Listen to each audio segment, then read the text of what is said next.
أعوذ بالله من الشيطان الرجيم.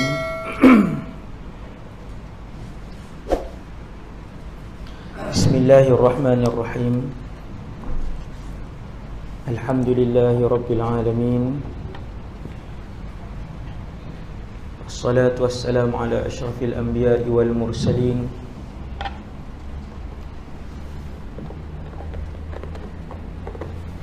سيدنا وحبيبنا وشفيعنا وقرة أعيننا مولانا محمد بن عبد الله الأمين وعلى آله وأصحابه ومن تبعهم بإحسان إلى يوم الدين. ولا حول ولا قوة إلا بالله العلي العظيم.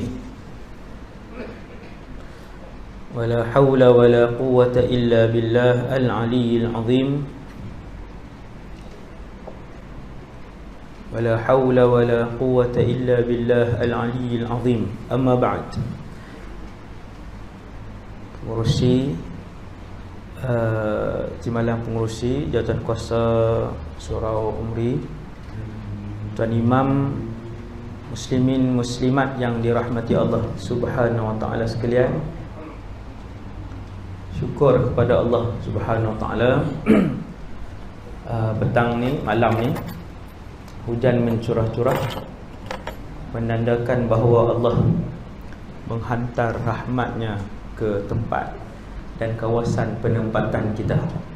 Alhamdulillah.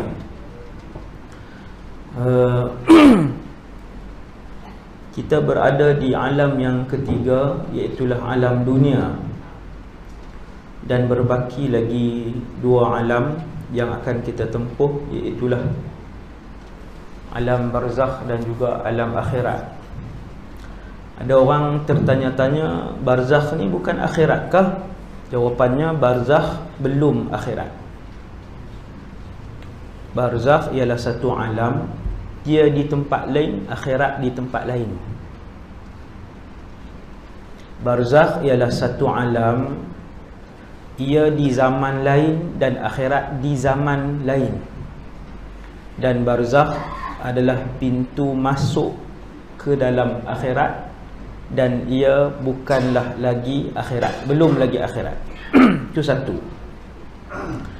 Yang keduanya,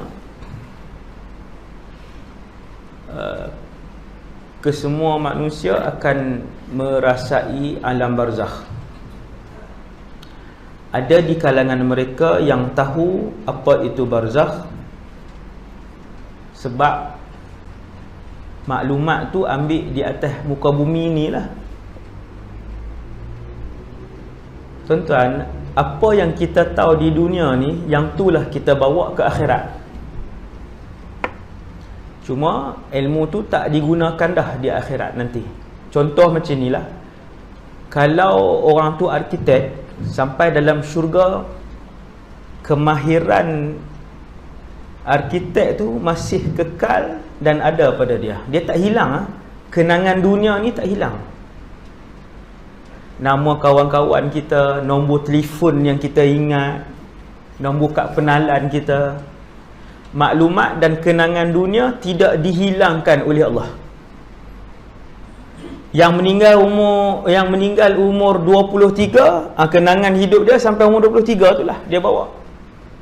Dia akan bawa yang kenangan tu sampai ke alam barzakh, sampai ke mahsyar, sampai ke dalam syurga atau ke neraka. Wal'iyadzubillah. Kenangan yang sama. Tuan-tuan sekalian, kenangan yang sama. Itu yang kedua. Kemudian yang ketiganya, setiap orang kalau yang tahu tentang alam barzakh ini, dia lebih tenang daripada orang yang tak tahu apa-apa mengenai alam barzakh. Sebab perumpamaan dia macam ni, kita nak pergi ke negara orang. Macam saya travel banyak tempat, bila travel ke luar negara ni, kita rasa takut. Tak ada adik-beradik kita kenal, nak tidur di mana, nak kena cari kedai makan, nak naik kereta apa, nak naik bas mana. Banyak benda tu kita nak kena belajar. Tapi kalau kita dah study, nak bergerak ke sini ke sini, ambil bas sekian, bayaran dia berapa pound, berapa dolar, kemudian kena. Kalau kita dah study, kita sampai tu tak takut sangat. Sebab kita tahu dah, ini kalau terlepas bas ni, kita boleh naik train. Contoh. Sama lah seperti satu alam yang kita nak pergi ni, kena ada maklumat. Dan alam ini, iaitu alam barzakh ni, dia adalah yang paling dekat dengan kita semua. Sebab dia alam yang keempat. Sekarang kita semua duduk nombor 3. Alam dunia nombor 3. Alam barzakh nombor 4. Dan alam akhirat nombor 5, yang terakhir. Kalau satu orang minggu depan ajal dia, maksudnya seminggu lagi lah dia nak pergi ke alam ni. Seminggu lagi lah. Dan malam ni dia sedang mendengar tentang perjalanan yang dia akan tempuh. Hari ni kan banyak mati mengejut. Tuan-tuan pergi hospital, yang meninggal umur 20-an, 30-an, 40-an ni sama banyak dengan yang meninggal umur 60-an. Budak-budak kan mati banyak. Aksiden lah, mati sakit, mati. Ustaz-ustaz pun mati muda hari ni. Dia tak kira kamu ustaz ke, kamu ulama ke, tak mati. Para nabi pun mati. Jadi kematian mengejut menjadi salah satu dari tanda kiamat kecil yang Nabi sebut, yang berlaku di akhir zaman. Zaman dulu tak ada, zaman lah makin banyak, semakin banyak hari ni. Tuan-tuan sekalian, satu fakta tentang kematian. Yang pertama, kullu nafsin dha'iqatul maut. Semua yang ada nyawa akan rasa sakit mati. Dalam surau ni semua sedang memandang saya sedang memandang tuan-tuan. Kita bernafas, kita duduk di atas bumi, bermaksud kita masih ada ruh. Satu hari ruh ni akan direntak keluar.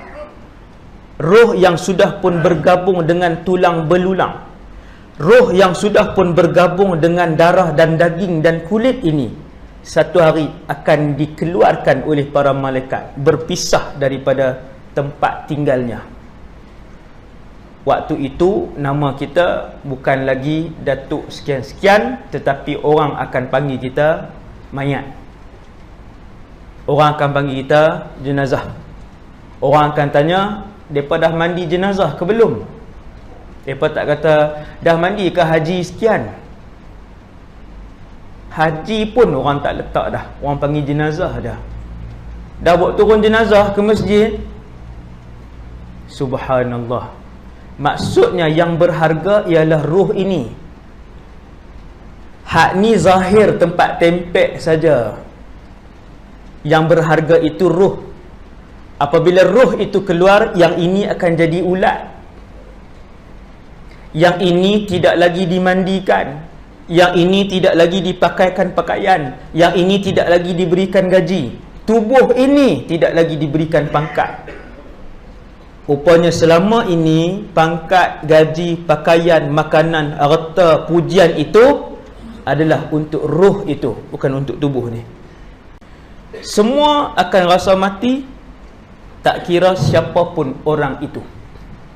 Selain daripada manusia, rupa-rupanya ada lagi 4 makhluk lain yang rasakan kematian. 1 manusia, 2 binatang, 3 jin, 4 syaitan, yang kelimanya malaikat. Ayat kullu nafsin semua orang boleh baca. Tetapi terbayang di akal kita, kullu nafsin dha'iqatul maut, manusia. Semua yang bernyawa akan merasakan saat-saat sakratul maut, termasuk para malaikat. Para malaikat. Bilakah semua malaikat, semua jin dan semua syaitan akan mati serentak, termasuk semua manusia dan semua haiwan akan mati serentak? Jawapannya, ketika malaikat Israfil meniupkan sangkakala yang pertama. Ketika itu Allah pun bertanya, wahai Israfil, siapa yang berbaki? Israfil pun jawab, wahai Allah, berbaki Israfil, Malakul Maut, Jibril dan Mikail. 4 ni ketua malaikat. Kesemuanya memiliki saiz yang sangat-sangat luar biasa. Saiz dia, bayangkan tengok, Nabi sebut malaikat Israfil sahaja. Kata Rasulullah, aku melihat Israfil di antara telinga menuju ke bahunya 70 tahun perjalanan. 4 ni ketua malaikat. Bila Israfil tiup sangkakala, malaikat lain yang jumlah berapa ratus bilion tu mati semua serentak. Subhanallah. Dahsyat tu kiamat dah tu. Kiamat yang begitu dahsyat, yang tidak akan disaksikan oleh orang Islam. Alhamdulillah. Lalu Allah SWT bagi tahu kepada malaikat maut. Allah bertanya malaikat maut, saya silap tadi, bukan Israfil, malaikat maut. Allah arahkan malaikat maut, cabut nyawa Israfil, cabut nyawa Jibril, cabut nyawa Mikail. Lalu siapa yang berbaki? Sedangkan Allah Maha mengetahui dengan jawapannya. Tapi kalau Allah tak buat perbualan tu, tak sampailah hadis tu kat kita. Disebabkan ada perbualan tu, sampailah malam ni hadis tu. Lalu jawab malaikat maut, berbakilah aku dan juga Zat Al-Hayyul Qayyum, Allah lah.